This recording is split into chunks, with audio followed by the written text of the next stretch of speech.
So you want to install a baby gate for a set of stairs that look just like this one here, and you want it to look good and be nice and strong, just like I did here. And you want to do it with no damage to your woodwork or your railings, just like I did here. This video's for you. But I know what you're struggling with. How do you attach a baby gate without damaging your woodwork or your railings? Nobody wants to put screw holes into their railings or woodwork. It's going to cause permanent damage. Or maybe your post is round and you don't know how to attach a baby gate to that. I got you covered. I feel your pain. I'm going to show you how to do this gate. It's going to come out great.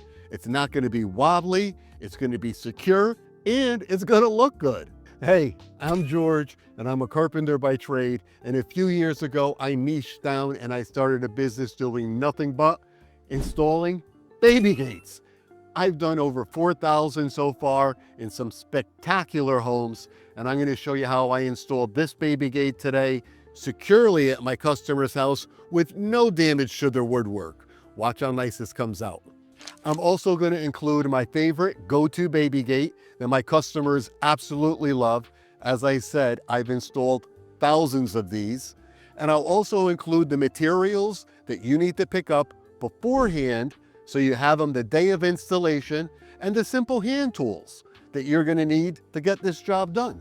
And if you follow these instructions step by step, one by one, you're going to love your baby gate. And not many people could say they love their baby gate, but my customers do, and I'm going to show you exactly how to do this step by step. Don't skip anything. First thing you want to do is pick up a quality baby gate. Trust me, you're going to be living with this gate for years, especially if multiple children come along. So don't skimp out. If you find yourself shopping on Temu, you're doing it wrong.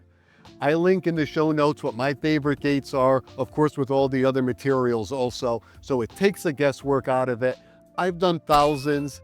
If you install it right, you're going to love your retractable gate. Let's get to installing this gate. First thing, we have to decide, what side should the baby gate go on? Now, there's no wrong answer here, but if you have a layout like this with the handrail on this side, we have the perfect opportunity to install this baby gate tucked right behind this handrail so it's out of the way, and then we get to mount directly to the casing. And this works out perfect because putting a few screw holes in the wood casing is much easier to repair than repairing holes in sheetrock. But if you don't have a staircase that's exactly like this, don't sweat it. If you don't have casings to mount directly to, I'm going to show you how to get around that because I know what you have. You have this base molding right here, and that's frustrating. So I got a great workaround with that, and I'll even show you what to do to take the guesswork out of finding a stud. Even if you don't want to find the stud, I'll show you how to get around that. Okay, this baby gate, like almost all baby gates, attach in 4 locations, 2 on each side. And if you decide to buy this brand baby gate, and I suggest you do, you could install it smoothly without even using a tape measure. So here are the 4 spots we need to attach this baby gate. 2 that will go on the railing side, right here, and the other 2 that will attach the gate's mounting bar onto the wall side. So watch, you could just make marks in these 2 areas that are obvious. We want these brackets to land on the casing right here.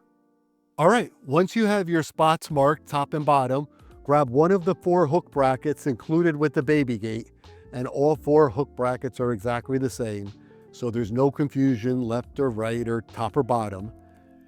And when you start to install the baby gate, I suggest only using 1 screw at first. This is how I like to do it, so that way, just in case we have to adjust these brackets, we're not making a whole bunch of screw holes everywhere.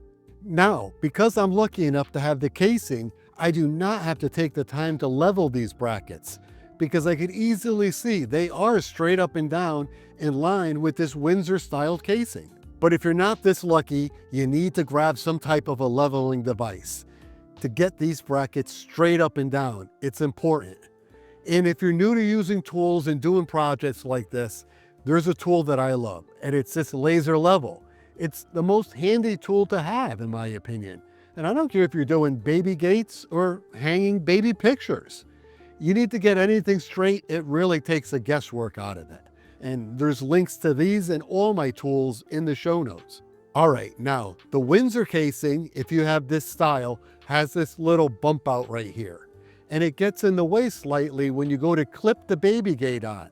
So instead of forcing the gate onto the brackets, it's best to remove the brackets from the casing once you have the positions determined, and then clip them onto the mounting bar first, then re-screw the brackets onto the casing. That way you don't scratch up your casing or mark up your walls any more than you need to. Because when you do follow these instructions, step by step, there's only going to be 4 little screw holes in your casing. And when it's time to remove the gate, you'll literally be able to do the repair with a wax pencil. Okay, here's another common issue, and it's the carpet runner. If you have a scenario where the carpet is hindering the baby gate's movement, what I like to do is just get a decorative block, similar to what I have here, about 3/4 of an inch thick, and the long and short of it, just place it underneath the gate. But if there's no carpet, and you're going to be installing this baby gate directly on your hardwood flooring, listen up. There's a dollar store item included when we go over the tools and materials, and it's something you absolutely have to pick up, and it will save you thousands in repairs. Literally, not kidding, thousands of dollars in repairs, and nobody addresses this or even realizes it's a problem until it's too late. All right, now that the baby gate's attached to the wall, let's tackle attaching it to your post, of course, with no damage. Grab your baby gate and pull it across the stairs. And when you do, just use 2 fingers. Do not force the baby gate up or down as you pull it across, just nice and easy like I'm doing. And then mark the 2 obvious spots, top and bottom. This is right where it's going to need to be attached on your railing side. And now as we go to attach to the post, we're going to use the parts that bring this whole installation together, and it's these hardwood clamps. This one's for the top, the round one, and you can see they come natural, unfinished. So we're going to want to paint them ahead of time, a few days ahead of time. Oh, and don't use a brush. I'm going to show you why in a second, but you don't want to use a brush. So the first pressure clamp we're putting on the top is the curved style to attach to the round section of the post. And the clamps come with 1/4 inch bolts that are 4.5 inches long. The 4.5 inch bolt fits some standard sizes, but you are definitely going to want to check before you get started that they're not too long or too short. So once you know the position of the clamp, just hold it there and then put the bolt across, and you'll be able to see if it's too long or too short.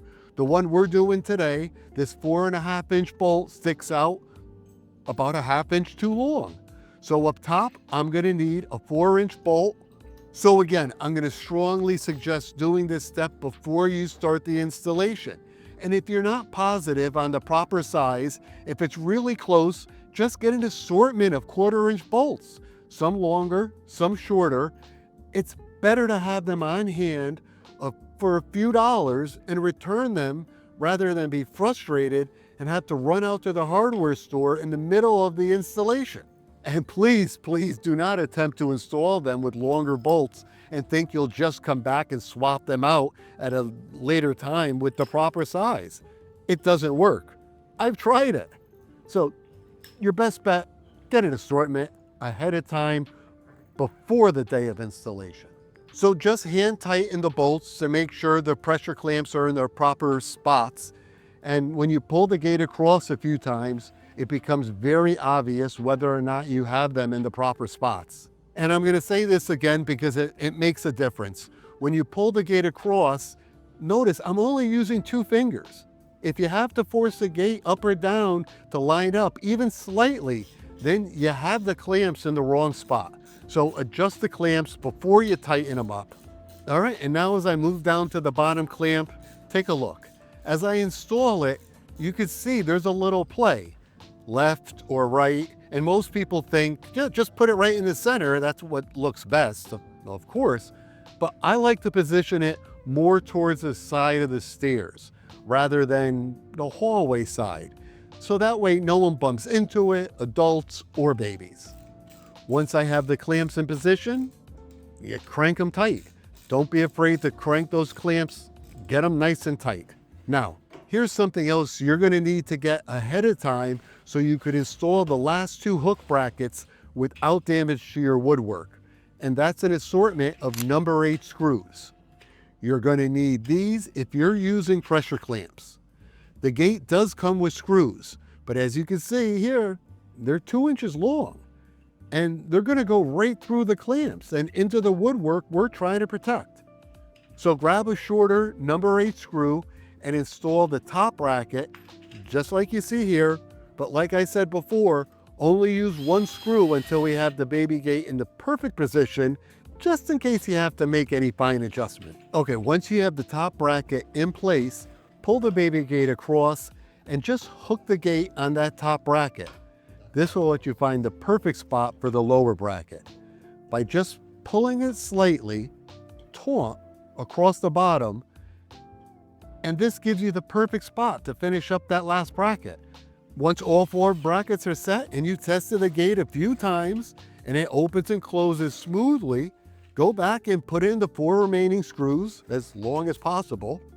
Now, before I bring out my little boy to truly put this baby gate to the test, which is my favorite part of the installation, let's go over what you'll need to get before installation day and how I handle painting and staining.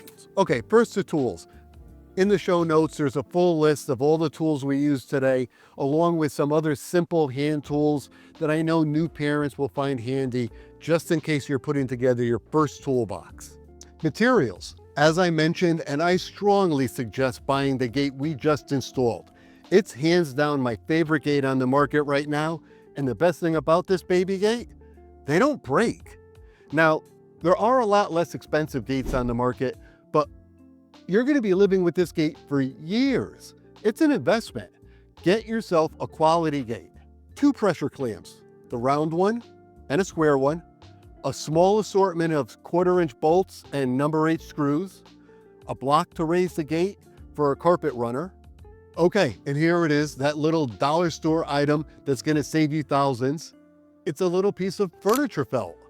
Now, everybody's so worried about putting a couple screw holes into their woodwork and the repairs that's going to be, but that's not what you have to worry about.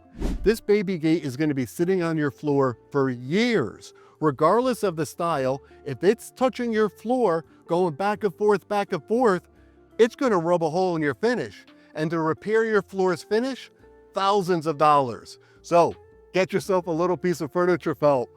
Trust me, you're going to need it. Okay, now to paint these clamps, don't use a paintbrush. Whatever you do, don't use a brush. This is it. A little Rust-Oleum, paint and primer, all in one. It doesn't clog up the threads. If you use a paintbrush, that latex paint gets in there. I know, I tried. Don't use it. Just a little Rust-Oleum, paint and primer, a few days ahead of time. But if you have stained woodwork and you're thinking about staining the clamps, don't bother. Just paint them brown, closest to that color of your wood. It really doesn't make a difference. They still look good. It has a little bit of contrast, but trust me, it's not worth the extra labor. Okay, now I'm going to show you how to use the gate, and then I'm going to put some weight behind it, and I'll even bring out my little boy, and I'll let him test the gate. First thing, grab the gate in the center. This is the handle. And you'll just be using 2 fingers, so pull it straight across because it's perfectly balanced. And once you attach it, you just lock the top. Then baby can't pull it off, and baby can't push through it. It can't push through it. It's nice and strong. You unlock it on the top, and then it opens right up. Now, let's watch my not so little boy and cameraman CJ test this gate from the other side. Give it a few quick pushes, and it can't be pulled off. Cool beans, right?